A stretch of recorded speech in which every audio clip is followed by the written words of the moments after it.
श्रीमन्महागणाधिपतये नमः। श्री गुरुभ्यो नमः। श्री सरस्वते नमः। गुरुब्रह्मा गुरुर्विष्णु गुरुर्देवो महेश्वरा। गुरु साक्षात् परब्रह्म तस्मै श्री गुरवे नमः।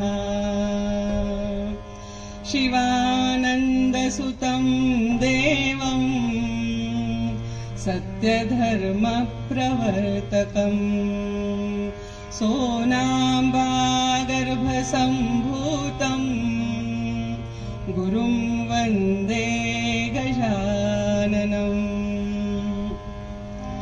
जयाचा जनी जन्मनामात झाला,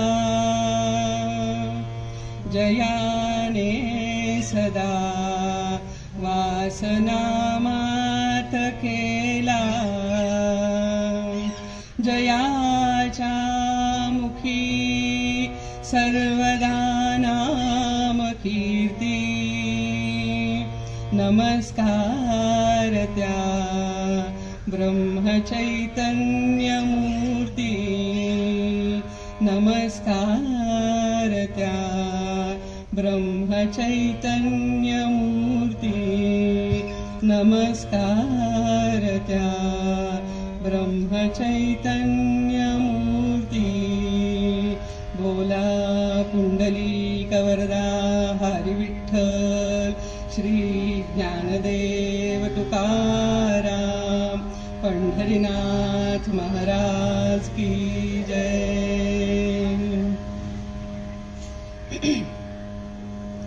जय जय राम कृष्ण हरे राम। जय जय राम कृष्ण हरे राम। जय जय राम कृष्ण हरे राम। नवनीत सम नवनीता प्रिय, नवनीत सम नवनीता प्रिय, नवला विनोद विहारी राम। नवला विनोद विहारी राम। जय जय राम कृष्ण हरे राम। जय जय राम कृष्ण हरे।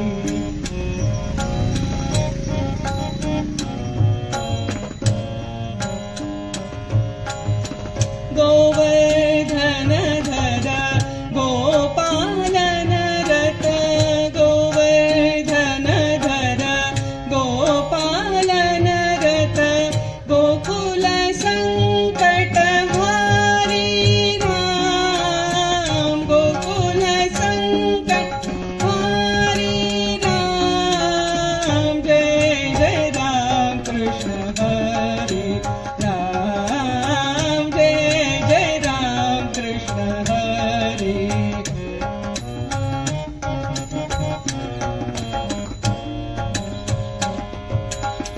शरणागत दीना चरणी रत, शरणागत दीना चरणी रत, करुणा दृष्टी निहारी, करुणा दृष्टी निहारी। जय जय राम कृष्ण हरे राम। जय जय राम कृष्ण हरे राम। जय जय राम कृष्ण हरे। राम राम राम राम सीताराम सीताराम म्हणा। राम राम राम राम सीताराम सीताराम। राम राम राम सीताराम सीताराम।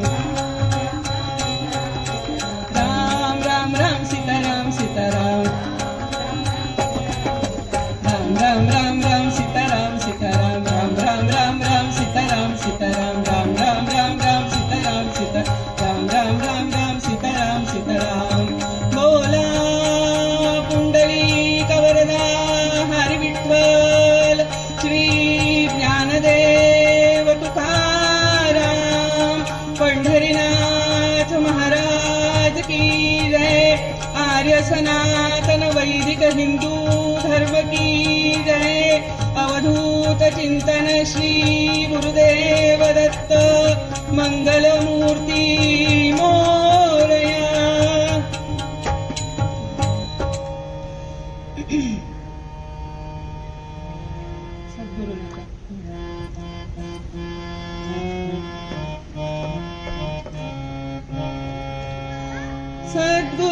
सद्गुरुनाथा तुझ्या कृपेचा सद्गुरुनाथा तुझ्या कृपेचा सतत वाहू दे झरा नाथा सतत वाहू दे झरा अनसूयेच्या सुताता अनसूयेच्या सुताता तुझाच रे आसरा नाथा सद्गुरुनाथा तुझ्या कृपेचा सद्गुरुनाथा तुझ्या कृपेचा सतत वाहू दे झरा नाथा सतत वाहू दे झरा विप्रवेश धरुनी गुरु तुम्ही अत्री घरी आला नाथा विप्रवेश धरुनी गुरु तुम्ही अत्री घरी आला पतिव्रतेच्या पुण्याईने पतिव्रतेच्या पुण्याईने बाळतीचे झाला नाथा भक्तांसाठी जन्मही तुमचा भक्तांसाठी जन्मही तुमचा भक्त उद्धारा नाथा सद्गुरुनाथा तुझ्या कृपेचा सद्गुरुनाथा तुझ्या कृपेचा सतत वाहू दे झरा नाथा सतत वाहू दे झरा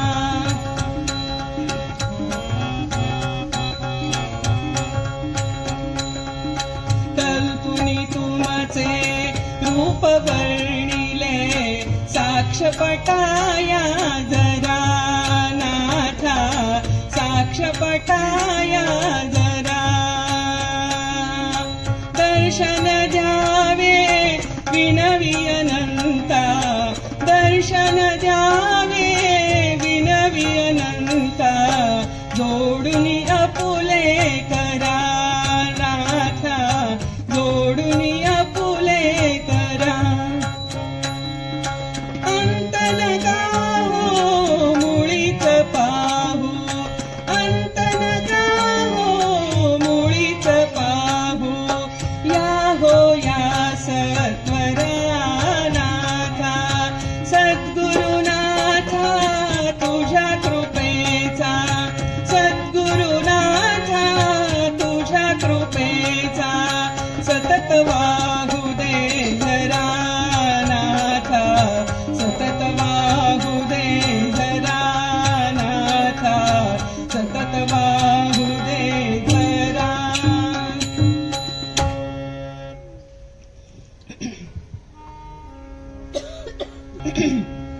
एक चित्त करुणी मना नित्य ध्यायी गजानना ध्यायी गजानना नित्य ध्यायी गजानना म्हणा नाम मोरयाचे सकल कारण जन्म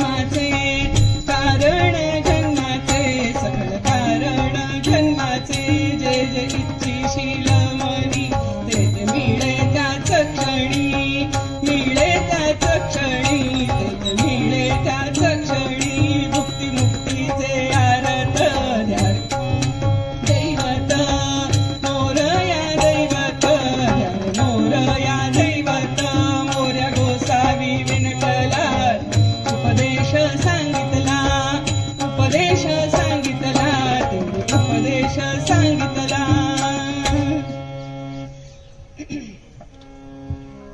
एक चित्त करुणी मना, नित्य ध्यायी गजानना.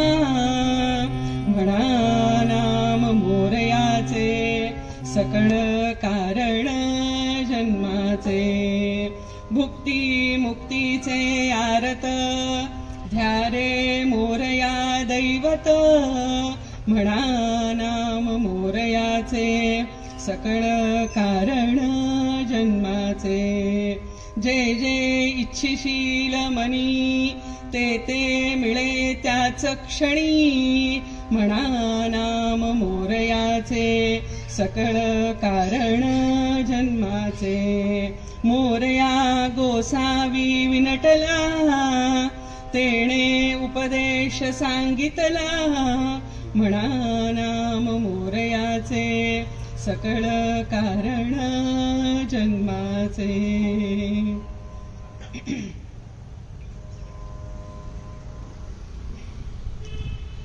ज्यांनी आपलं सारं जीवन श्री गणेशाच्या सेवेसाठी वेचलं, ज्यांनी आपलं मन आणि वाणी श्री गणेशाच्या नामात रंगवली, ज्यांनी अनेकांना श्री गणेशाच्या सेवेचं नामाचं महत्व पटवून दिलं, ज्यांनी अनेकांना सन्मार्गावर आणलं, असे महायोगी, महातपस्वी, महासाधू मोरया गोसावी यांचं हे पद आहे.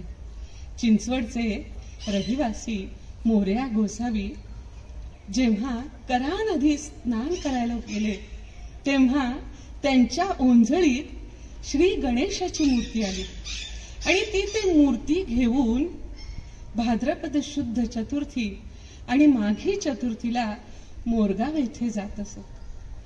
ते गाणपत्य संप्रदायाचे महान साधू होते. आपल्याला अष्टविनायक सर्वांना माहितीच आहे, पण श्री गणेशाची 3.5 शक्तिपीठ सुद्धा आहेत. त्यातलं पहिलं पीठ आहे मोरगाव, जे पूर्वी भूस्वानंदपूर अशा नावाने ओळखलं जायचं.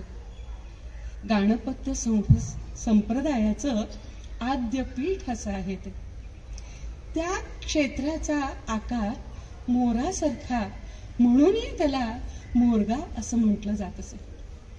ब्रह्मा, विष्णू, महेश, सूर्य आणि शक्ती या 5 देवांनी मिळून ओंकार स्वरूपी श्री गणेशाची येथे स्थापना केली.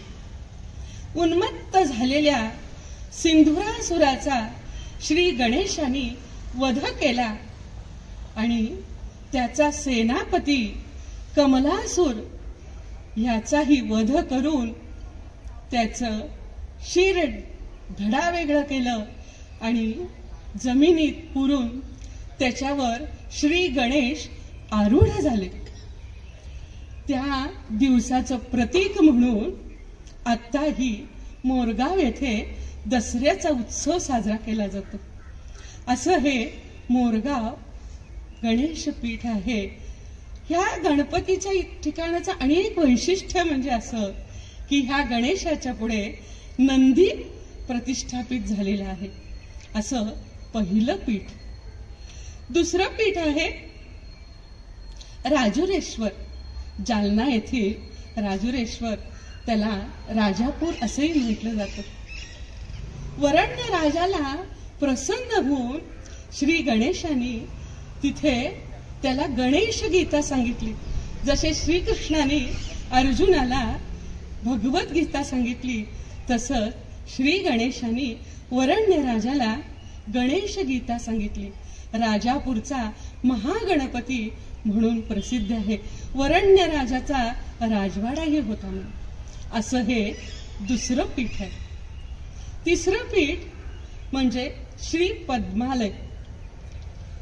ते मंदिर डोंगरावर स्थित आहे आणि त्या मंदिरासमोर मोठं सरोवर आहे आणि त्या सरोवरामध्ये अनेकविध पद्म, कमळ आपल्याला पाहायला मिळतात.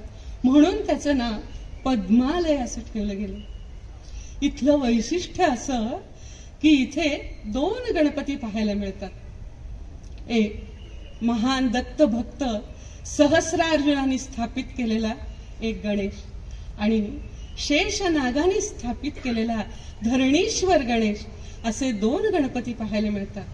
आणि एक उजव्या सोंडेचा गणपती आहे आणि एक डाव्या सोंडेचा गणपती आहे. असं हे पद्मालय स्थान गाणपत्य संप्रदायाचं महत्वाचं ठिकाण. आता ही 3 पीठं झाली. कुठली बरं? मोरगाव, राजुरेश्वर, पद्मालय आणि 4थं पीठ म्हणजे अर्ध 3.5 पीठ हे श्री चिंचवडचं महाक्षेत्र. पुराणामध्ये पुराणोक्त याचं वर्णन नाही, पण मोरया गोसावींमुळे ते प्रसिद्ध झालं. गाणपत्य संप्रदायाचे ते महान साधू होते. त्यांनी श्री गणेशाची एक चित्तानं आराधना केली, उपासना केली.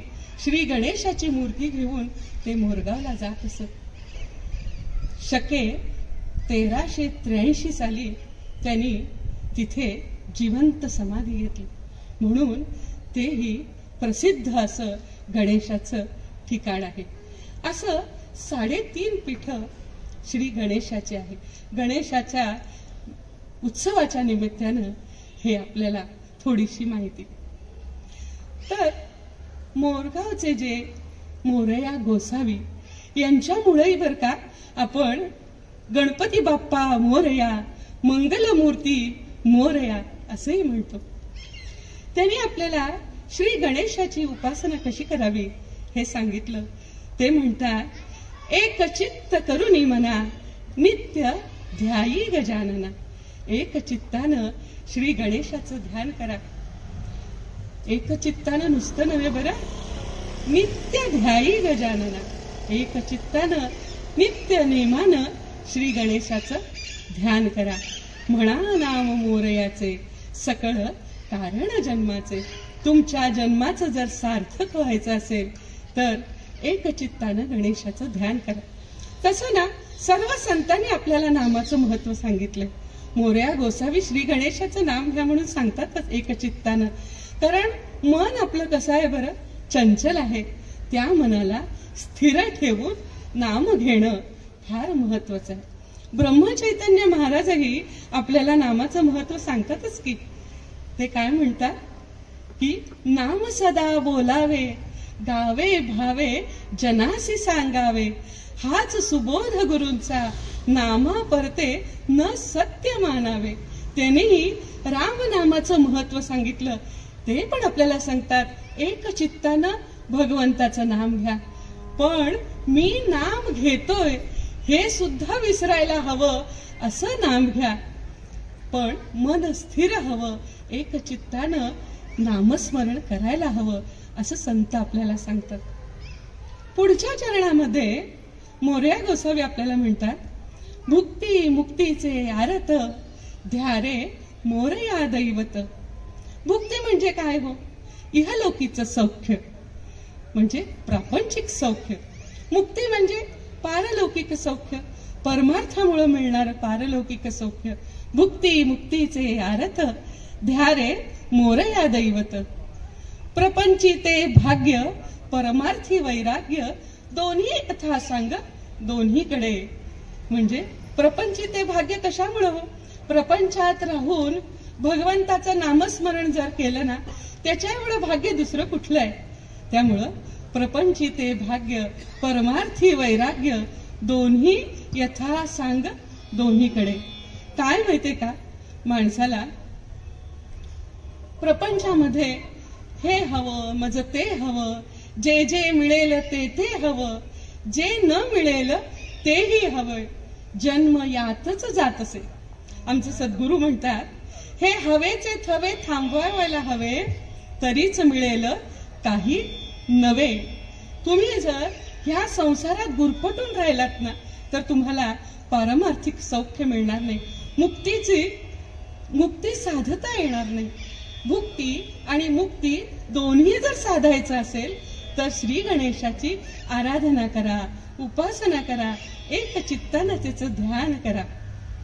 पुढच्या चरणामध्ये ते म्हणतात, जे जे इच्छिशील मनी ते ते मिळेल त्याच क्षणी, म्हणा नाम मोरयाचे सकळ कारण जन्माचे.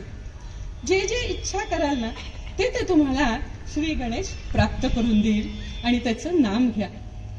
पण संत आपल्याला का बरं असं सांगतात, जे जे इच्छिशील मनी ते ते मिळेल त्याच क्षणी.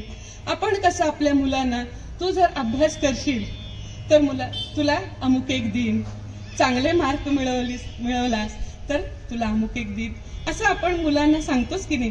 तसं आपल्याला संत सांगतात, सुरुवातीला नामाची गोडी लागावी, भगवंताची गोडी लागावी, भक्ती करता यावी म्हणून संत आपल्याला सांगतात हो की जे जे इच्छिशील मनी ते ते मिळेल त्याच क्षणी. पण एकदा का नामस्मरणाची गोडी लागली, भगवंताची गोडी लागली, भगवंताच्या प्राप्ती करताच नाम घ्यावं लागलं की मग आपल्याला संसाराच्या इच्छा आणि आकांक्षा काहीही उरत नाही. म्हणून आपण काय करावं, येता जाता बसता उठता, पूर्वी म्हटलेलंच आहे बघा, अहो येता जाता उठत बसता ग्रास गिळिता, सदा देता घेता वदनी वदता ग्रास गिळिता, घरी दारी शय्येवरी सुखाचे अवसरी, समस्तांची लज्जा तेजुनी भगवत चिंतन करी. तुम्ही जर अखंड भगवंताचं नाम घेऊ लागाल तर त्याची गोडी उत्पन्न होईल. नाम घेणं आणि त्याची गोडी उत्पन्न होणं ह्या एकाच नाण्याच्या दोन बाजू आहेत. मग तुम्ही अखंड नाम घेतलं तर तुमची मागण्याची इच्छाच कमी होऊन जाईल. मग तुम्हाला नामाची गोडी लागेल आणि इच्छाच राहणार नाही. प्रत्येक संत आपल्याला तेच तर सांगतात. मोरया गोसावी विनटला तेने उपदेश सांगितला, म्हणा नाम मोरयाचे सकळ कारण जन्माचे. मग तुम्ही एक चित्तानं ध्यान करा. भुक्ती मुक्ती साधायची असेल तर गणेशाचं ध्यान करा. जर इच्छा तुमची पूर्ण व्हायची असेल तर गणेशाचं ध्यान करा, असं आपल्याला मोरया गोसावी सांगतात. बर, श्री गणेशाचं जे ध्यान करायचंय एक चित्तानं, तर आपणही सारे जरा भगवंताचं श्री गणेशाचं नाम घेऊया.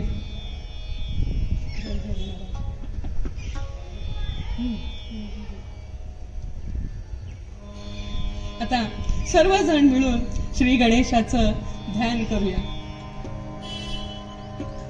जय जय गणराजा गौरीच्या तनया, जय जय गणराजा गौरीच्या तनया, भक्तांचा हा केला धावतया, भक्तांचा हा केला धावतया, सुख करता दुःख हरता कीर्ती तुमची गाजे, सुख करता दुःख हर कीर्ती तुमची गाजे, करुणात राम जसी ताराया या, जय जय गणराजा गौरीच्या तनया, जय जय गणराया गौरीच्या तनया.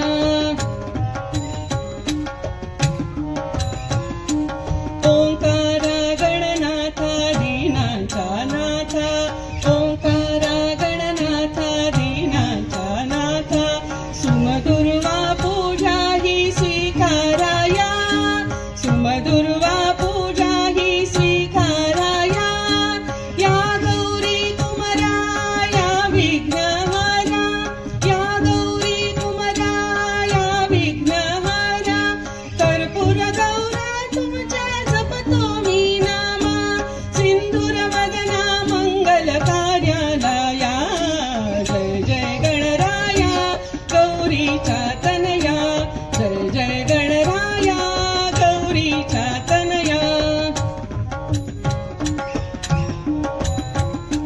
त्रैलोकी तू गणेश देवांचा त्राता, त्रैलोकी तू गणेश देवांचा त्राता, संकटामुचे बाप्पा हरण्याला या, संकटामुचे बाप्पा हरण्याला या, या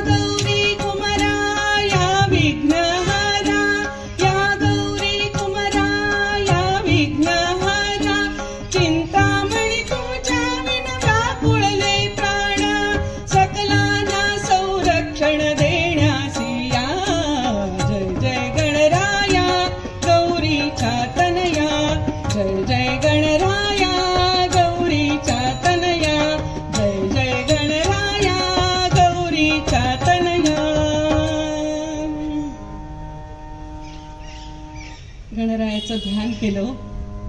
श्री गणेशाचं एकचित्तानं नाम घ्या असं मोरया गोसावींनी सांगितले ना. तर आपण एकचित्तानं श्री गणेशाचं नाम घेत असताना ते रूप आपण जर डोळ्यासमोर आणलं तर श्री गणेशाचं रूप कसं आहे हो, आपण थोडं आज रूपाचं महत्व समजून घेऊया. श्री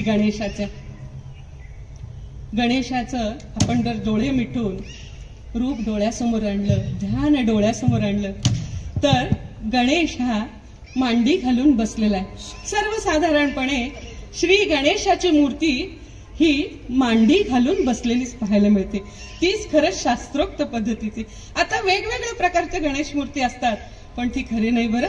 मांडी घालून, स्थिर आसन घालून, गणपतीची मांडी ही स्थिरतेचं प्रतीक आहे. कारण एकचित्त म्हणजे चित्त आणि मन एकाग्र जर व्हायचं असेल तर मांडी घालून स्थिर आसन घालून बसायला हवं. जेव्हा आपण जप करतो, जेव्हा पोथी वाचतो, त्यावेळेला जर आपल्याला मांडी घालायला येत नसेल तर तो प्रश्न निराळा. पण जर आपल्याला मांडी घालून स्थिर आसनाने बसायचं असेल तर मांडी घालून बसायला हवं ना. म्हणून गणपती मांडी घालून बसलेला आपल्याला दिसतो. आणि गणपतीला 4 हात आहेत ना. मागच्या 2 हातामध्ये त्यांनी शस्त्र धारण केलेलं आहे, पाश आणि अंकुश. का बरं हो श्री गणेशाने शस्त्र धारण केले? तर श्री गणेश हा गणांचा अधिपती आहे, सेनापती आहे. त्याला युद्धावर जावं लागतं, युद्ध जिंकावं लागतं. तो नुसता संरक्षण मंत्री नाहीये, तर गणांचा अधिपती आणि सेनापती आहे. म्हणून त्याच्या हातामध्ये शस्त्र आहे. आपल्या सर्व देवी देवतांच्या हातामध्ये शस्त्र आहे पहा. कारण स्वसंरक्षणार्थ, राष्ट्र संरक्षणार्थ आपल्याला शस्त्र हाती असावं लागतं. म्हणून श्री गणेशांनी सुद्धा हातामध्ये शस्त्र घेतलेलं आहे. पुढचे 2 हात आपल्याला उजवा हात वरद हस्त म्हणजे वरद विनायक आपण म्हणतो. भक्तांना वर देणारा, सुखे नैव वर नेणारा. शेवटी त्रास न होण्यासाठी आपण जर नाम घेतलं ना, असा हा वरद विनायक, सुखे नैव वर नेणारा असा हा वरद विनायक आहे. डाव्या हातामध्ये आपण पाहतोच मोदक असतो. कारण का? हा मोद देणारा. गणपती उत्सव म्हणले की आपल्याकडे आनंदी आनंद असतो. आनंद म्हणजे मोद. पक्वान्नामध्ये मोदकासारखं पक्वान्न नाही बरं. म्हणूनच बहुतेक भक्तांनी त्याच्या हातामध्ये मोदक दिलेला असावा. कारण गणपती अथर्व शीर्षामध्ये मोदकाचा त्या श्लोकामध्ये कुठं उल्लेख नाही. एकदंतम चतुर्हस्तम पाशमंकुशधारिणम रदंच वरदम हस्ते बिभ्राणम मूषकध्वजम रक्तम लंबोदरम शूर्पकर्णकम रक्तवाससम रक्तगंधानुलिप्तांगम रक्तपुष्पै सुपूजितम. पण भक्तांनी आनंद देणारा हा गणेशाच्या हातामध्ये मोदक दिलेला आहे. आता मांडी घातलेली पाहिलं, 4 हात पाहिले. आता उदर, गणेशाचं उदर कसं आहे? लंबोदर, विशाल असं उदर आहे. पण तो उदर भक्ताने दिलेले मोदक खाऊन मोठं झाले का हो पोट? तर नाही. भक्तांची संकट, भक्तांची दुःख त्यांनी आपल्या उदरामध्ये समाविष्ट केलेली आहे. म्हणून त्याचं उदर विशाल आहे. आणि उदरावर त्यांनी नागबंधही बांधलेला आहे. कारण ती परत भक्तांच्यावर जाऊ नयेत म्हणून त्यांनी नागबंध बांधलेला आहे. आणि त्या उदरावर शुंडार उळते आहे मोठी. भक्तांना मदत करण्यासाठी 4 हात कमी पडले म्हणून की काय, गणेशांनी शुंडा धारण केलेली आहे. आता श्री गणेशाचं जर दात पाहिले तर एकदंत म्हणतो आपण त्याला. कारण दुसरा हात व्यासांनी महाभारत लिहायचं जेव्हा ठरवलं तेव्हा श्री गणेशांनी आपल्या एका दाताचा उपयोग केला आणि महाभारत लिहिलं. आता गणपतीचे कान कसे? सुपासारखे. आता हे सगळे आपण ज्येष्ठ मंडळी बसले, सूप माहितीये. लहान आत्ताच्या पिढीला सूप माहितीये, सूप पिण्याचंच माहिती. तसं नाही, सूप म्हणजे पाखडण्याचं सूप, सुपा एवढे त्याचे मोठे कान. कारण सूप काय, त्याचं प्रतीक काय बरं सुपाचं? जेव्हा आपण पाखडतो सुपात घेऊन धान्य, तर जे आपल्याला नकोसं जे आहे ते खाली पडतं आणि जे चांगलं आहे तेवढं सुपात राहतं. बहुतेक श्री गणेश आपल्याला तेच सांगत असावा, जे चांगलं आहे तेवढंच फक्त ऐका, जे वाईट आहे ते ऐकू नका. असे विशाल कान आहेत. आणि गुरुचरित्रामध्ये अनेक वर्णन असं आहे, हालविसी कर्णयुगुले तेथोनी जो का वारा उसळे, तयाचे निवाते विघ्न पळे, विघ्नांतक म्हणती तुझं. असं वर्णन आहे. हालविसी कर्णयुगुले म्हणजे तू जर दोन कान नुसते हलवलेस ना तरी सुद्धा विघ्न दूर पळतील. हालविसी कर्णयुगुले तेथोनी जो का वारा उसळे, तयाचे निवाते विघ्न पळे, विघ्नांतक म्हणती तुझं. श्री गणेशाला विघ्नांचा नाश करणारा हा असा विघ्नांतक आहे. त्याचे डोळे जर पाहिले तर कसे आहेत बरं? अतिशय बारीक डोळे, गजनेत्री आपण म्हणतो. ज्याचे डोळे बारीक असतात ना त्याचं सगळ्यांच्यावर बारीक लक्ष असतं. त्याला धूर्त, चाणाक्ष असंही म्हटलं जातं. म्हणून श्री गणेश सगळ्या भक्तांच्यावर बारीक लक्ष ठेवून आहे. आता हे झालं वर्णन श्री गणेशाचं. आता आपण त्याचं वाहन पाहूया. तर त्याचं वाहन काय आहे? उंदीर. त्याला आखू वाहन असंही म्हणतात. आखू म्हणजे काय? माया. उंदराला मायेचं प्रतीक मानलं जातं, कारण माया ही चंचल आहे. तसाच उंदीरही चंचल आहे. कुरतडणे हा उंदराचा गुणधर्म. माया ही आपलं आयुष्य कुरतडते. उंदीर बाहेरून काळा आणि माया आतून काळी. म्हणून श्री गणेशाने आपल्याला असं सांगितलं असावं की तुम्ही माया तुमच्या डोक्यावर ठेवू नका, म्हणजे ह्या प्रपंचाचा मायेत गुरफटून राहू नका, तिला आपल्या पायाशी ठेवा. म्हणून बहुतेक श्री गणेशानं उंदीर हे वाहन आणि त्यांनी ती पायाशी ठेवलेलं आहे. कारण ह्या मायेत जर गुरफटून राहाल तर ह्या भवसागरामध्ये बुडून मराल, असं गणेश आपल्याला, श्री गणेश संदेश देत असावा.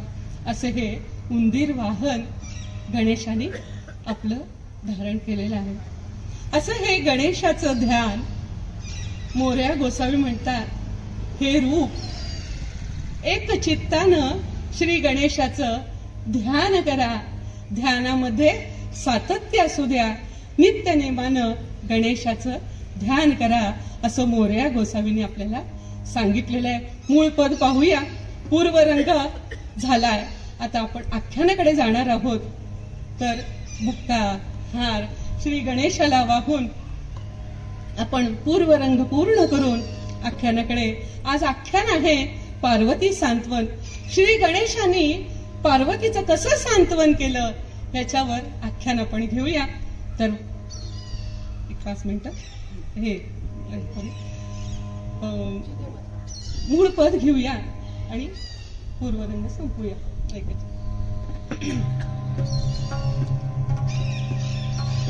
एक चित्त करुणी मना नित्य ध्याई गजानना, ध्याई गजानना, नित्य ध्याई गजानना. म्हणा नाम मोरयाचे सकळ कारण जन्माचे, कारण जन्माचे, सकळ कारण जन्माचे. जे जे इच्छिशील मनी ते ते मिळे त्या क्षणी, मिळे त्या क्षणी, ते ते मिळे त्या क्षणी. भुक्ती भुक्तीचे आरत द्या रे मोरया दैवत, मोरया दैवत, द्या रे मोरया दैवत. मोरया गोसावी विनटला तेने उपदेश सांगितला, उपदेश सांगितला, तेने उपदेश सांगितला. हरे हरे. आता सगळेजण थोडं वेळ नामस्मरण करूया. हरे राम राम राम राम हरे हरे, हरे कृष्ण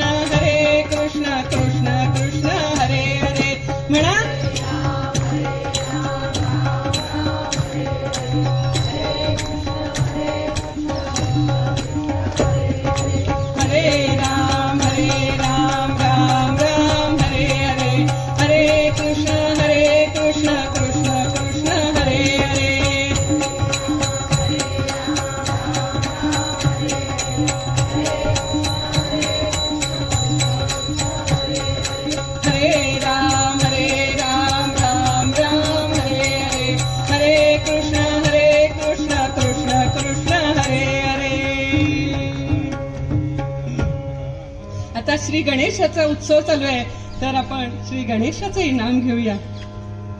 ओम गणपतये नमो नमः, श्री सिद्धिविनायक नमो नमः, अष्टविनायक नमो नमः, गणपती बाप्पा मोरया. ओम गणपतये नमो नमः, सिद्धिविनायक नमो नमः, अष्टविनायक नमो नमः, गणपती बाप्पा मोरया. ओम गणपतये नमो नमः, सिद्धिविनायक नमो नमः, अष्टविनायक नमो नमः, गणपती बाप्पा मोरया.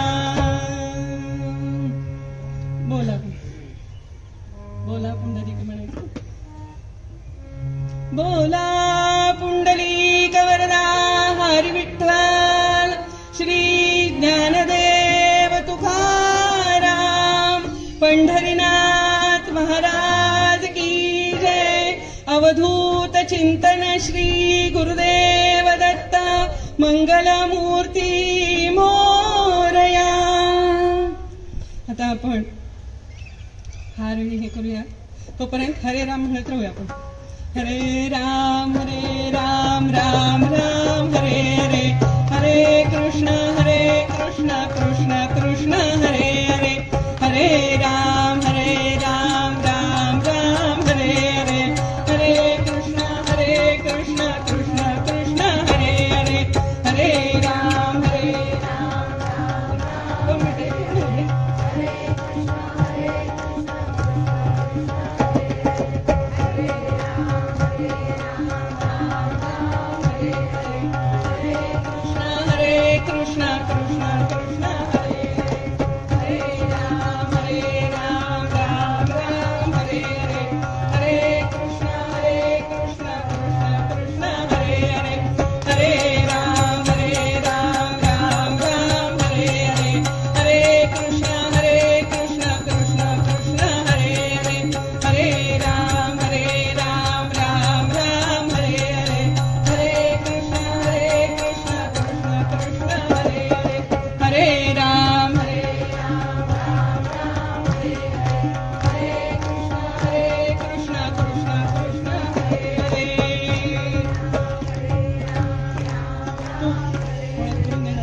Hello hello. अतिशय सुश्राव्य असं कीर्तन आता चालू आहे. थोडक्यात या सर्व साथीदारांचा आणि स्नेहाताईंचा परिचय मी आपल्याला करून देते. सौ स्नेहा नारायण फडके या मूळच्या सांगलीच्या आहेत. इथे D4 904 मध्ये त्यांचे चिरंजीव राहतात. सध्या त्या त्यांच्याकडे असल्याने आपल्याला त्यांच्या कीर्तनाचा लाभ मिळालाय. सौ स्नेहाताई सांगलीत हरिभक्त परायण सौ संध्याताई लेले यांचेकडे कीर्तनाचे शिक्षण घेत आहेत. त्यांच्या गुरु संध्याताई या हरिभक्त परायण नारायणबुवा काणे गणेशवाडी यांच्या कन्या आहेत. रामनवमी, दत्त जयंती, गणेश जयंती, गोकुळ अष्टमी अशी साधारणपणे 30 कीर्तनं त्यांची सांगलीमध्ये झाली आहेत. मुळात त्यांना गाण्याची आणि पेटी वादनाची खूप आवड आहे. पेटीवर त्या स्वतः त्यांची गाणी बसवतात. त्यांना तसं म्हणजे शिक्षणाचं काही हे नाही, पण गाणी त्यांना बसवता येतात. आता स्नेहाताईंना तबल्याची साथ करतायत श्रीयुत अमोल जयंतराव देशमुख. ते बिबेवाडीला राहतात. त्यांचं मूळ गाव आहे औसा. पुण्यात ते इमर्सन या कंपनीमध्ये जॉब करतात. त्यांचे गुरु परमपूज्य गुरुबाबा महाराज औसेकर यांच्यासोबत त्यांनी 4 वेळा पायी औसा पंढरपूर वारी केली आहे. 4 वेळा पायी औसा पंढरपूर. ते स्वतः सुगम, क्लासिकल आणि विविध भजनी मंडळांसोबत साथ संगत करतात. त्यांचे स्वतःचे YouTube चॅनल पण आहे. असे हे हरहुन्नरी व्यक्तिमत्वाचे तबलावादक आपण विचारल्याबरोबर येण्यास तयार झाले, त्याबद्दल त्यांचे स्वागत आणि मनपूर्वक आभार. त्यांची एक विशेष ओळख म्हणजे D5 मध्ये महाजन कुटुंब राहतं, त्या काकूंचे ते भाचे आहेत. आपल्याला पेटीची साथ देत आहेत, स्नेहाताईंना पेटीची साथ करतायत फडके काका. फडके काका आपल्या पूर्ण सुंदर संस्कृतीमध्ये कोणाला माहीत नाही तसं नाहीये, सगळ्यांना परिचित आहेत. पण तरी पण त्यांचं संपूर्ण नाव आहे दिलीप मुरलीधर फडके. ते स्वतः इरिगेशन डिपार्टमेंटमधून ऑफिसर म्हणून रिटायर्ड झाले. सेवानिवृत्तीनंतर ते संगीत विशारद झाले. गाणं आणि हार्मोनियम हे त्यांचे आवडीचे विषय आहेत. आपल्या सुंदर संस्कृतीमधली बरीच मुलं त्यांच्याकडे पेटी आणि गाणं शिकायला जातात आणि गंधर्व महाविद्यालयाच्या परीक्षाही देतात.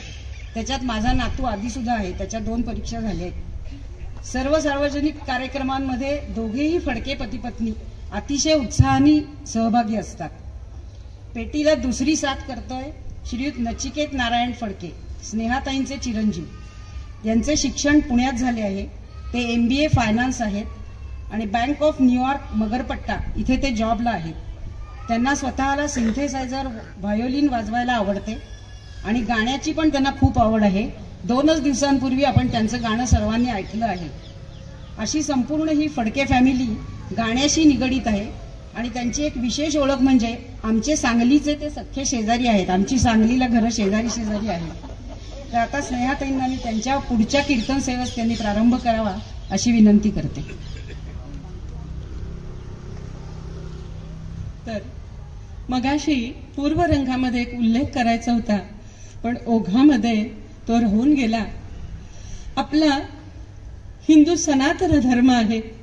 मी 2 दिवस इथे आरतीला उपस्थित राहते, पण काही लहान मुलांचा जे परिधान केलेलं वस्त्र आहे असं मला वाटतं.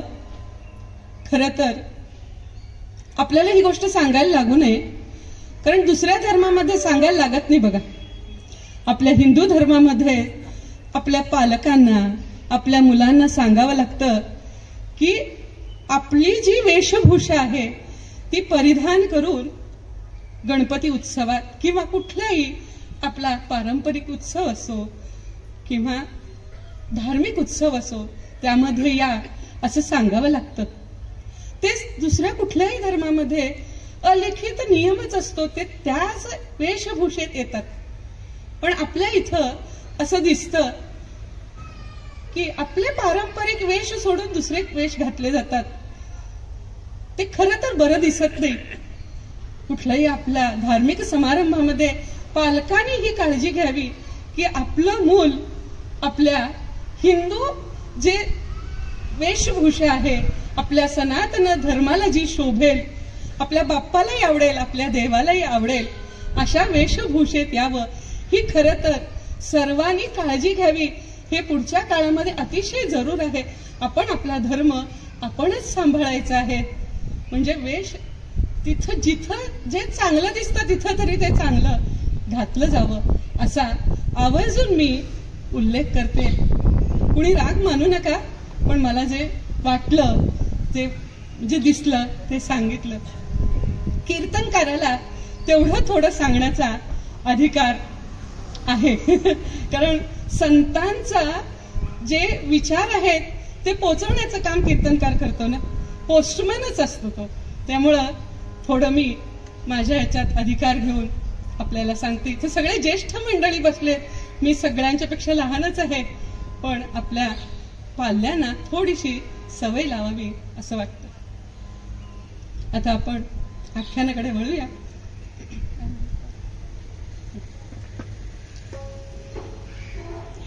हिमालयात कैलासामध्ये भगवान शंकर आणि पार्वती एकांतात बसलेले आहेत. एरवी त्यांना एकांत मिळत नाही हो. नेहमी गणांचा त्यांच्या भोवती असतो, गण असतात त्यांच्या भोवती, त्यामुळे त्यांना एकांत मिळत नाही. आज त्यांना एकांत मिळालाय म्हणून त्यांनी नंदीला सांगितलंय श्रीकांत जरी आला तरी त्याला आज सोडायचं नाही. मग नंदी भगवान शंकरांची आज्ञाप्रमाणे म्हणून बाहेर येऊन थांबलाय वाट अडवून. शिवशक्तीची आज्ञा मानून नंदी बैसला मार्ग अडवून. तो अकस्मात आला दशानन दर्शनासी शिवाच्या. शिवशक्तीची आज्ञा मानून नंदी बैसला मार्ग अडवून तो अकस्मात आला दशानन दर्शनासी शिवाच्या. मार्ग अडवून बसलेला आहे नंदी आणि अकस्मात दशानन लंकेचा राजा रावण तिथे आलेला आहे. तो नित्य नेमानं भगवान शंकरांच्या दर्शनाला यायचाच ना, तर त्यांनी वाट अडवलेली पाहिली आणि म्हणला, कोण रे तू वाट अडवणारा? तू मला ओळखलं नाहीस? मी नित्य नेमानं भगवान शंकरांच्या दर्शनाला येणारा लंकाधिपती रावण आहे. माझी वाट अडवणारा तू कोण आहेस? आज सोडणार नाही, नंदीने सांगितलं. मी भगवान शंकरांच्या दर्शनाला आलोय बरं, मला आज सोडायला हवं. मग नंदी म्हणाला, आज सोडणार नाही. बराच वेळ त्या दोघांची झटापट सुरू होती. मग दशानन बलाढ्य, तो काय नंदीला हे करणार आहे, नंदीचं ऐकणार आहे का तो? त्यांनी काय केलं, नंदीला धक्का मारून तो आत जाऊ लागला. तेव्हा नंदी जागा झाला, कारण त्याला वाटलं होतं माझ्या अधिकारात मी रावणाला सांगेन की आत जाऊ नको म्हणून. तो कुठला ऐकतोय?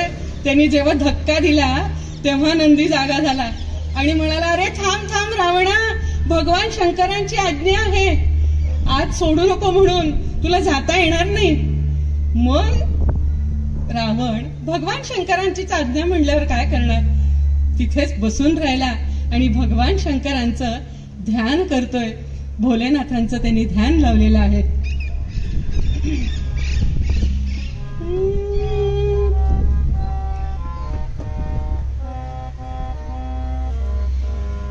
सांब सदा शिव, सांब सदा शिव, सांब सदा शिव, सांब सदा शिव, नाम मुखी राहो मनुजा, नाम मुखी राहो मनुजा, सांब सदा शिव, सांब सदा शिव, सांब सदा शिव, सांब सदा शिव, नाम मुखी राहो मनुजा, नाम मुखी राहो मनुजा.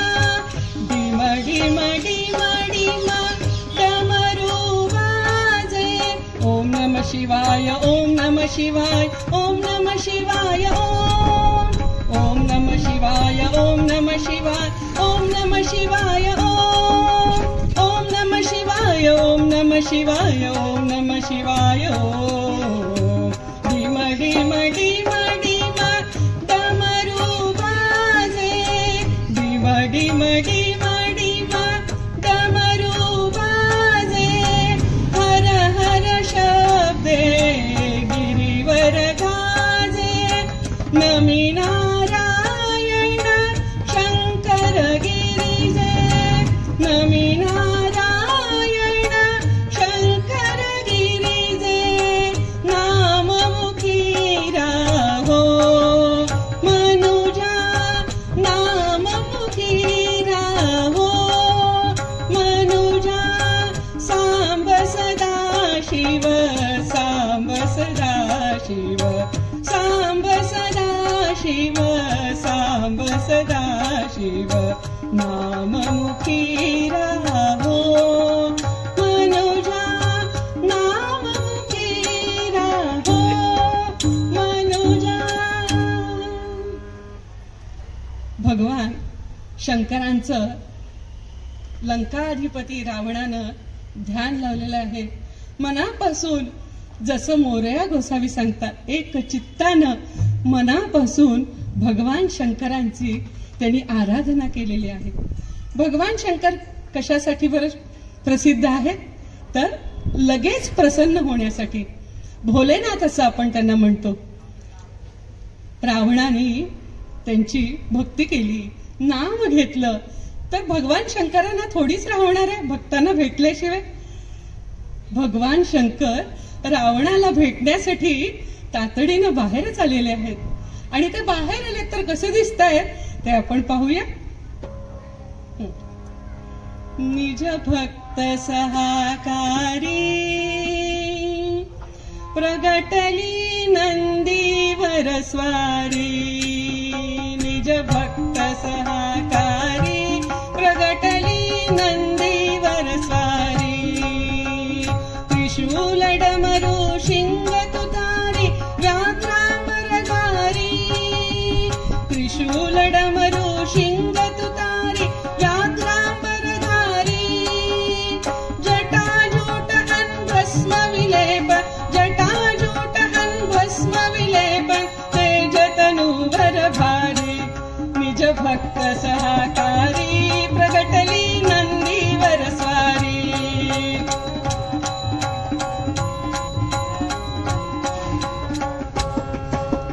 मस्तकी गंगा त्रिनेत्राने चंद्रधरीला शिरी मस्तकी गंगा त्रिनेत्रान चंद्रधरीला शिरी नरमुंडांची माळाणी नरमुंडांची माळाणी सर्प शोभे शरीरी निज भक्त सहाकारी प्रगटली नंदीवर स्वारी निज भक्त सहाकारी प्रगट नंदीवर स्वारी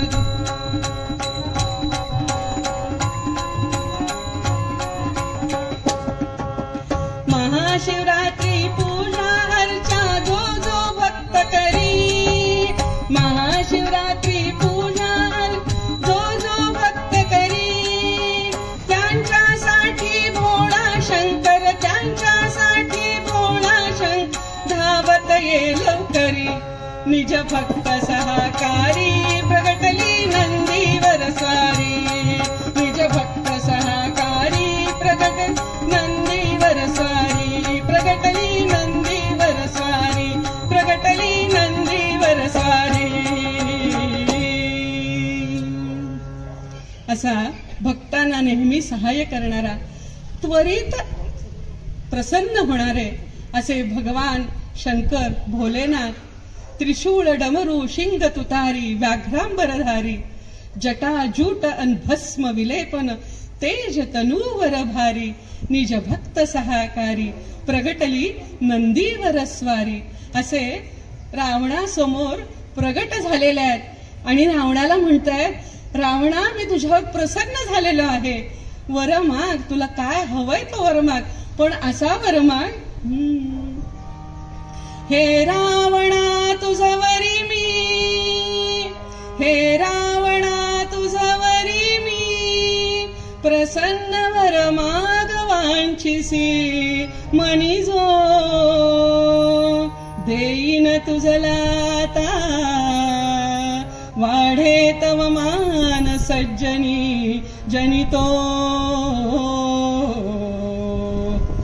असा वर माग की वाढे तव मान सज्जनी जनितो मी तुझ्यावर प्रसन्न झालेलो आहे वरम ब्रूही वर माग असं म्हटलंय जो असा वर माग की जनामध्ये तुझी कीर्ती वाढेल पण रावणाला ते कुठं भान आहे भगवान शंकर प्रसन्न झाले आहेत वर माग म्हटल्यानंतर तो वर मागतोय वरम ब्रूही म्हणती ते वरम ब्रूही म्हणती द्या मज पार्वती तुम्ही देवा घेऊन जाई म्हणती ऐकून या पार्वती करी हेवा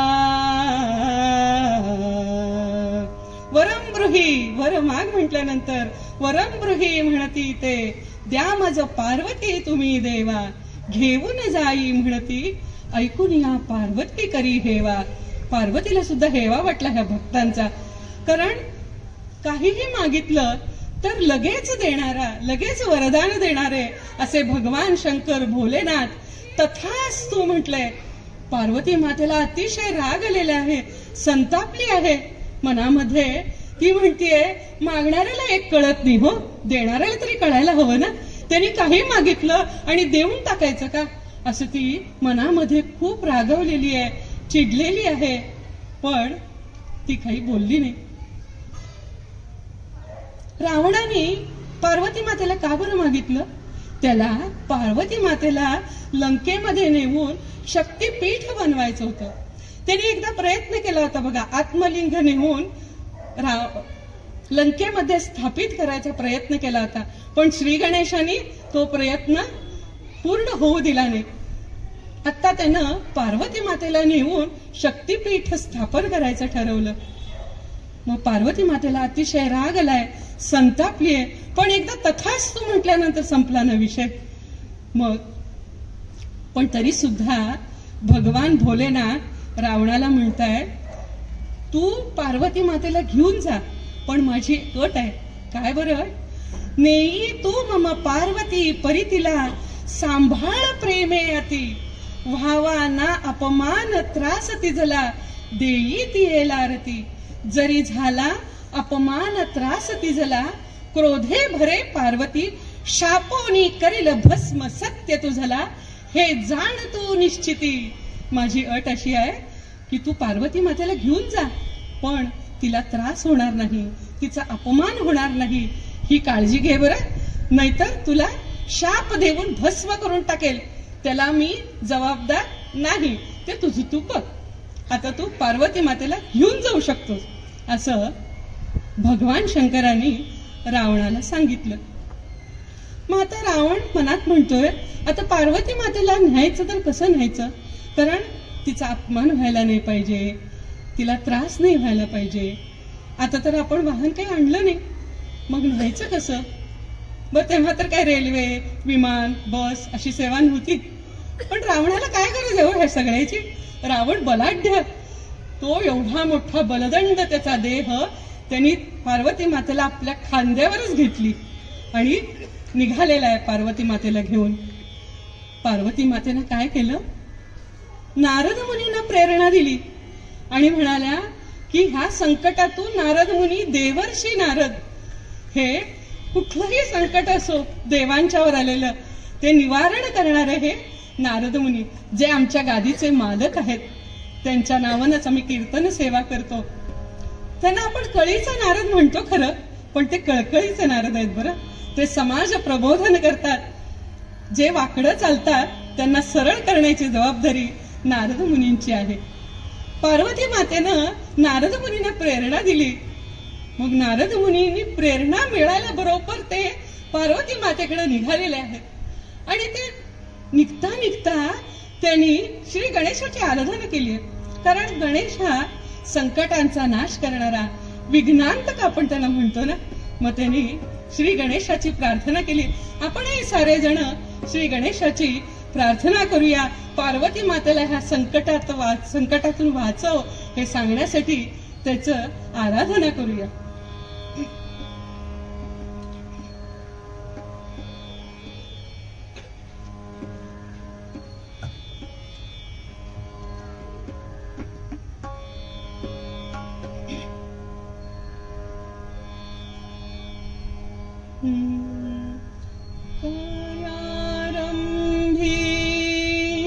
तुला वंदिती,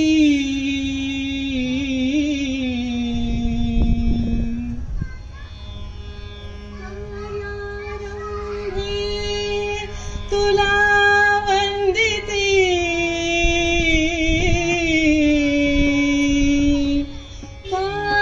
कार्यारंभी तुला वंदिती, गजानना सारे सुखदाता तू पळवूनी नेसी, सुखदाता तू पळवूनी नेसी, दुःखांचे वारे, दुःखांचे वारे, मोरया रे बाप्पा, मोरया रे, मोरया रे बाप्पा, मोरया रे, मोरया रे बाप्पा, मोरया रे.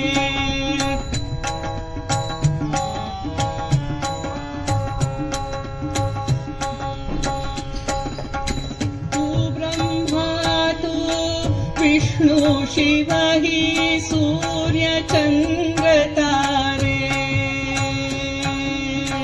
तू ब्रह्मा तू विष्णू शिव ही सूर्य चंद्र तारे,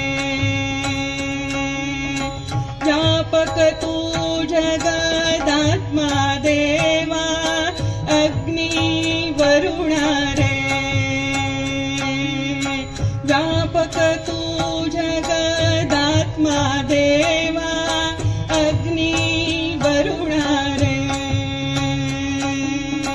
नारायण तवा जाणुनी महिमा, नारायण तवा जाणुनी महिमा, चरणी रमला रे,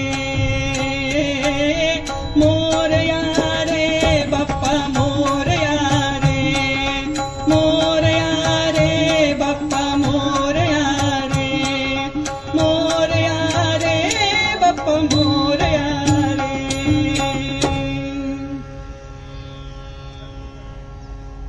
नारद मुनींनी श्री गणेशाची आराधना केली, उपासना केली, श्री गणेशाचं चिंतन केलं आणि जिथे पार्वती मातेला रावण घेऊन निघाला होता तिथे येऊन नारद महर्षी देवर्षी नारद मुनी पोचलेले आहेत.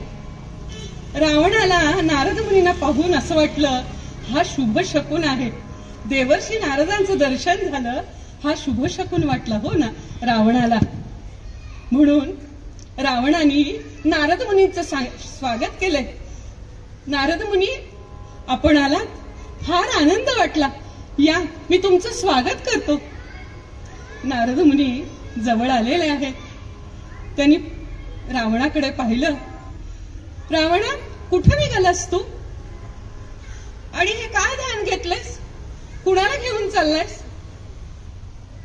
रावणाला नारद मुनी विचारतात. तेव्हा रावण म्हणतो, हे काय नारद मुनी, तुम्ही ओळखलं नाही माझ्या खांद्यावर कोण आहे ते? तुम्ही नित्य नेमानं ज्यांच्या दर्शनाला जाता त्या पार्वती माता आहेत ना? नारद मुनी म्हणतात, छे, यांना कधीच मी पाहिलं नाही. ओळखणं तर लांब राहिलं, ही पार्वती माता नाहीच आहे मुळी. कुठं चाललायस आणि तू कशासाठी चाललायस, कुणाला घेऊन चाललायस? काय नारदा, अपशकुन करता होय? कुठं जातोयस, का जातोयस, कशाला जातोयस? कारण आपल्याकडे कुणीही महत्वाच्या कामाला निघालं ना, कुठं जाता म्हणून विचारण्याची पद्धत नसते ना.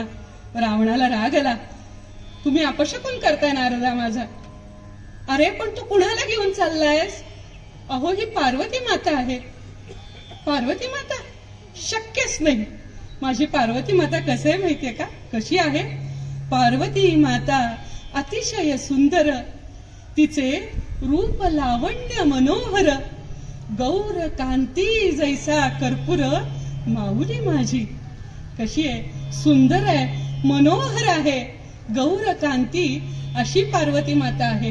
आणि हे कुठलं ध्यान घेऊन निघालायस तू? ही पार्वती माता नाहीच आहे मुळी. मग पार्वती मातेच्या लक्षात आलं नारद मुनींना नक्की काय म्हणायचंय. मग तिनं वरच्यावर आपलं रूप बदललं, पालटलं. कारण ठामपणे रावणाला सांगता आलं असतं ना की ही पार्वती नाहीये म्हणून. पार्वती मातेनं वरच्यावर रूप पालटलं नारद मुनींच्या प्रेरणेनं. नारद मुनींच्या ऐकुनी वचना, नारद मुनींच्या ऐकुनी वचना, बोध पार्वती घेई सोमना, तरुण पार्वती वृद्ध जाहली, काया काळी मळकट केली, मलिन ऐसे वस्त्र नेसली, जटापटांचे जंगल झाले, जंगलातले असंख्य प्राणी, मारी त्याला केस उतरुनी, हात नाचवी घात दाखवी, केस खाजवी गान हाल, पाहुनी ही आकृती रावणा क्रोध बरे चित्ती.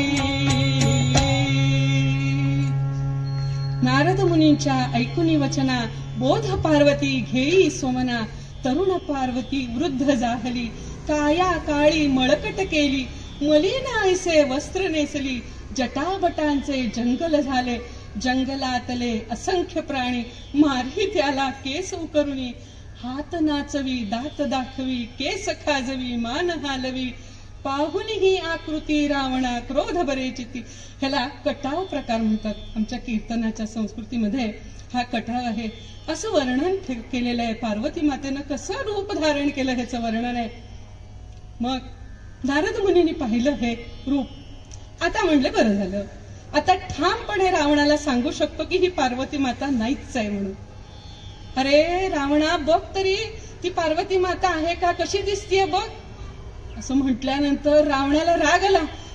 सारखं ही पार्वती माता नाहीये म्हणतायत, तर त्याने काय केलं, त्या पार्वती मातेला उचलून अशी खाली आपटलेली. मग पार्वती माता चिडल्यात, संतापल्यात, कारण त्यांचा अपमान झालेला आहे. पार्वती मातेला खाली ठेवल्याबरोबर पार्वती मातेनं क्षणार्धात आपलं रूप पालटलं. तेव्हा रावण त्याच्या जवळ गेलेला आहे पार्वती मातेच्या आणि म्हणतोय, पार्वती तुम्हाला फसवलंस. पार्वती म्हणते, लांब हो, तू जर माझ्या जवळ येशील तर तुला शापून भस्म करीन. जेव्हा नारद मुनी यायच्या आधी तुम्हाला पार्वती माता म्हणून खांद्यावर घेऊन निघाला होतास ना, जेव्हा नारद मुनींनी सांगितल्यावर तुझी मती फिरली आणि म्हणतोयस पार्वती मला फसवलंस. स्कंधी जेव्हा घेसी, स्कंधी जेव्हा घेसी, खात्री तुझ मीच पार्वती सुमती.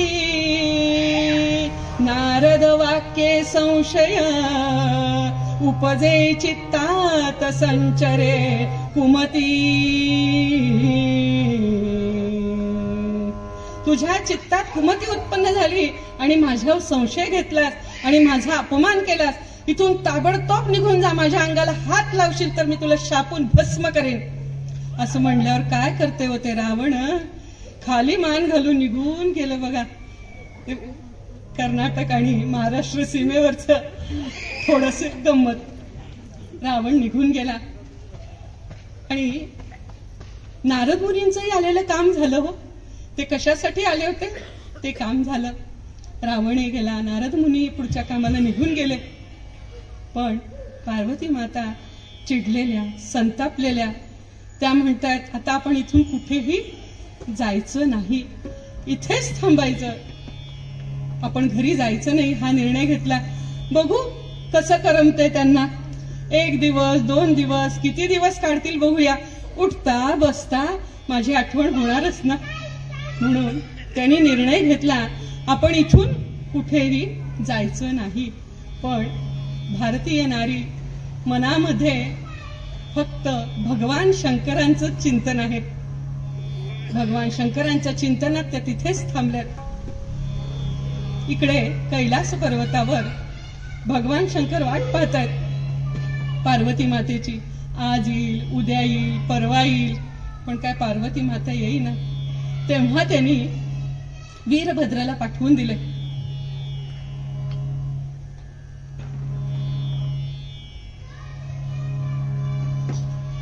वीरभद्राला बोलवलं भगवान शंकराने आणि म्हणताय, अरे वीरभद्रा, पाहून तर ये जाऊन, पार्वती माता अजून कशी आली नाही, तू जाऊन बघून ये आणि तिला येताना घेऊन ये. वीरभद्र निघालेला आहे. पार्वती मातेला शोधत शोधत शोधत मातेसमोर येऊन उभा राहिला आणि मातेला म्हणाला, माते, मी तुम्हाला न्यायला आलो. पार्वती माता म्हणते, आत्ता तुला आठवण झाली माझी. होय माते, भगवान शंकरांची आज्ञा आहे, तुम्हाला कैलास पर्वतावर न्यायला आलो. हे बघ वीरभद्रा, मी तुझ्या बरोबर यायला तयार आहे, पण तू मला सांग, जे भगवान शंकर वागले ते त्यांचं बरोबर आहे का? तू मला सांग बरं, त्यांचं वागणं बरोबर आहे का? नाही माते, त्यांचं जरा चुकलंच. मागितली बायको आणि देऊन टाकली, हे काही बरोबर नाही. हो ना, त्यांचं चुकलंय ना, मग तू पण जाऊ नकोस, तू इथेच थांब. पार्वती मातेनं वीरभद्राला ठेवूनच घेतलं. आपणही गेली नाही आणि वीरभद्रालाही पाठवलं नाही, ठेवून घेतलं. इकडे शंकर वाट पाहतायत वीरभद्र पार्वतीला घेऊन येईल म्हणून. बरेच दिवस झाले मग त्यांनी नंदीला बोलवलं आणि नंदीला म्हणतायत, जा रे बघून तरी ये, वीरभद्र तिकडचा झाला, पार्वती आली नाही, तू तरी पाहून ये. मग नंदी निघालाय, अखिल ब्रह्मांड पालथं घातलं आणि शोधत शोधत शोधत पार्वती मातेसमोर येऊन उभा राहिला. माते, मी आलोय, तुम्हाला न्यायला आलोय, माझ्या पाठीवर बसा, मी तुम्हाला कैलास पर्वतावर घेऊन जातो. हो का, तुला आत्ता आठवण झाली का माझी? होय माते, तुम्ही निघून गेल्यापासून. हे बघ नंदी, नीट बोलायचं माझ्याशी. होय माते, तुम्ही निघून गेल्यापासून. नंदी, तुला एकदाच सांगते, हा, नीट बोल. हो, पण तुम्ही मला बोलू दिलं तर मी बोलणार ना. पण तुला मी नीट बोलायला सांगते. तू सारखं तुम्ही निघून गेल्यापासून म्हणतोय. मी निघून आले का? भगवान शंकराने मला घालवून दिलीये. होय माते, खरंच मी विसरलोच. हो ना, हे वागणं बरोबर आहे का सांग नंदी, भगवान शंकरांचं? नाही माते, चुकलंच त्यांचं. असं वागायला नको हवं. मग मी तुम्हाला घेऊन जायला आलो ना, पण मी तुझ्या बरोबर यायला तयार आहे रे, पण त्यांचं चुकलंय की नाही मला सांग बरं. नंदी म्हणतो, होय माते, पण आम्ही कसं बोलणार? आम्ही पडलो गडी माणसं.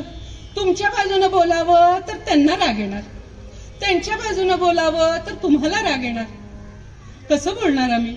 अरे पण ते आहेत का इथं? सांग ना तुझ्या मनात काय येते. होय माते, त्यांचं जरा चुकलंच आहे. हो ना, चुकलंय ना, मग तू पण इथेच थांब. नंदीलाही पाठवलं नाही, इथेच थांबवून घेतलं. वीरभद्र तिथेच, नंदी तिथेच, पार्वती पण गेली नाही. आणि मग आता वेळ आली कार्तिकेयाची.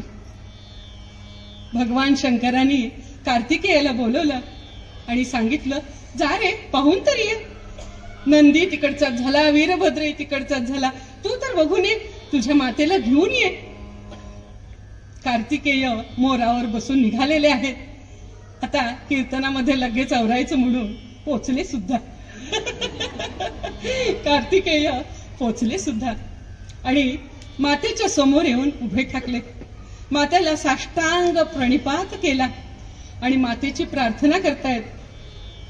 या देवी सर्व भूतेषु मातृरूपेण संस्थिता, नमस्तस्यै नमस्तस्यै नमस्तस्यै नमो नमः. या देवी सर्व भूतेषु क्षमारूपेण संस्थिता, नमस्तस्यै नमस्तस्यै नमस्तस्यै नमो नमः. अशी मातेची प्रार्थना केली आहे. मातेला साष्टांग प्रणिपात केला आणि म्हणाले, माते, तुला न्यायला आलोय, चल ना माझ्या बरोबर. तुला पण आत्ता आठवण झाली होय? नंदी आला, वीरभद्र आला आणि मग तू आलास मला न्यायला. काय करणार माते, कैलास पर्वतावर कुणालाही करमत नाहीये तुझ्याशिवाय. बाबांची तर अवस्था अशी विचित्र झाली आहे, तुला सांगू. चल ना माते माझ्या बरोबर, तुला न्यायला आलोय.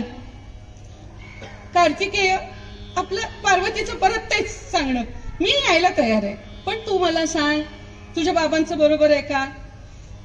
नाही रे, नाही गाई, बाबांचं 101% चुकलेलं आहे. हो ना, बाबा चुकलेत ना, मग तू पण इथेच थांब. वीरभद्र, नंदी, कार्तिकेय तिघांनाही थांबवून घेतलं. कोणीच गेलं नाही, पार्वती माताही गेली नाही. आता भगवान शंकरांचं असं झालं, आता कुणाला पाठवायचं? तर आता वेळ आली आपल्या श्री गणेशाची. हुकुमाचा एक्का आपला, गेलं की काम करून येणार अशी खात्री भगवान शंकरांना. मग त्यांनी श्री गणेशाला बोलवलं आणि म्हणाले, जा रे जरा बघून ये आणि वीरभद्र, नंदी यांना आधी पुढे पाठवून दे आणि तू आईला घेऊन ये, घेऊनच ये, असं श्री गणेशाला सांगितलं. श्री गणेश आपल्या उंदरावरून निघालेले आहेत आणि पार्वती मातेसमोर येऊन नमस्कार केला मातेला. माता, मी आलोय, चल आपण कैलासावर जाऊया. मातेनं आपलं परत तेच, मी यायला तयार आहे गणेशा, तू सांग बरं तुझ्या बाबांचं बरोबर आहे का? तू कशासाठी आलायस? हे 3 ठोंबे ज्याच्यासाठी आलेले आहेत ना, म्हणजे वीरभद्र, नंदी आणि कार्तिकेय, त्याच्यासाठीच मी पण आलोय माते. मग तू सांग बरं तुझ्या बाबांचं बरोबर आहे का? गणेश हुशार, बुद्धिदाता, त्यानं मातेला त्याचं उत्तरच दिलं नाही. बाबांचं चुकलंय का बरोबर आहे आपण शब्दात अडकायलाच नको, त्यानं उत्तरच दिलं नाही. आणि त्या तिघांनाही म्हणतोय, अरे उठा, मातेला आपण विनंती करूया, मातेची प्रार्थना करूया, असं म्हणून त्या तिघांनाही सांगितलं. आणि श्री गणेश, वीरभद्र, नंदी, कार्तिकेय मातेची प्रार्थना करतायत. नमो देवै महादेवै शिवायै सततम नमः, नमः प्रकृतिभद्राय नियता प्रणता स्मताम, सर्व मंगल मांगल्ये शिवे सर्वार्थ साधिके, शरण्ये त्र्यंबके गौरी नारायणी नमोस्तुते, अशी गणेशाने प्रार्थना केली आणि मातेला विनवणी करतोय, माते आमच्या बरोबर चला. पण काही केल्या माता तयार होईना. मग श्री गणेशाने इमोशनल ब्लॅकमेलिंग म्हणतात बघा, तसं आपल्या आईला लहान बाळांचं थोडं जरी हट्ट किंवा रडण्याचा आवाज आला तरी माता विरघळते ना. म्हणून श्री गणेशाने काय केलं, बाल गणेशाचं रूप घेतलं, 1 वर्ष 1.5 वर्षाच्या बाळाचं रूप घेतलं आणि पार्वती मातेच्या पायात रांगू लागला आणि जोरात रडू लागला, भोकाडच पसरलं म्हणाना. म्हणून मग ती पार्वती माता आपले राग, आपला संताप, आपलं जे आपल्याला त्रास झाला ते सगळं विसरली, कारण बाळाचं रडणं ऐकलं ना. माता लगेच विरघळते बाळाच्या रडण्याला आणि तिनं त्या गणेशाला उचलून घेतलं आणि त्याच्या डोक्यावरनं हात फिरवतीये, पाठीवरनं हात फिरवतीये, मुके घेतीये आणि म्हणतीये, गणेशा काय झालं रे, का रडतोयस तू, तुला काय हवंय, तुला काय हवं ते माग मी देते, पण रडू नकोस बाबा. पण गणेशाचं रडणं काही थांबे ना हो. तो मग पार्वती माता म्हणतीये, तुझ काय हवे बाळा मजला सांग, देईन हवे ते माग, तुझ काय हवे बाळा मजला सांग, देईन हवे ते माग, मज देई लाडू करंजी, मज देई फळे ती ताजी, मज देई फळांची भाजी, हे सर्व दिले तरीही रडतो बाळ, पार्वती होत व्याकुळ, पार्वती होत व्याकुळ, पार्वती होत व्याकुळ. तुझं काय हवे मला सांग. तर करंजी दिली, लाडू दिला, फळं दिली, फळांची भाजी म्हणजे फ्रूट सॅलड, सगळं देऊन झालं. पण श्री गणेशाचं रडणं काही थांबेना. व्याकुळ झालीये पार्वती माता. अरे गणेशा, तुला काय हवंय सांग तरी, मला काय हवंय बोल, मी तुला सगळं देईन, पण रडू नकोस बाबा. अगदी व्याकुळ झालेली पार्वती श्री गणेशाला म्हणतीये. तिची व्याकुळता पाहून श्री गणेश म्हणतोय मनामध्ये, हीच ती वेळ, हाच तो क्षण, आता आपल्याला सांगायला हवं, मला दुसरं काही नकोय, मला बाबा हवेत. झालं, माता विरघळली, आता सगळं विसरून गेली. राग, संताप, क्रोध सगळा गेला आणि अशी शरण आली. म्हणली काय हवे म्हणत माता विरघळली, संताप गेला आणि श्री गणेश परत मूळ रूपात आलेले आहेत. असं श्री गणेशानं पार्वती मातेचं सांत्वन केलं आणि तिचा राग घालवला. आणि वीरभद्र, कार्तिकेय, नंदी, श्री गणेश सर्वांसहित पार्वती माता कैलासावर गेलेली आहे. एक चित्तानं श्री गणेशाचं असं ध्यान करूया. सर्व संकटांचा नाश करणारा असा विघ्नहर्त्यांचं आपण एक चित्तानं मोरया गोसावींनी सांगितल्याप्रमाणे एक चित्तानं ध्यान करूया.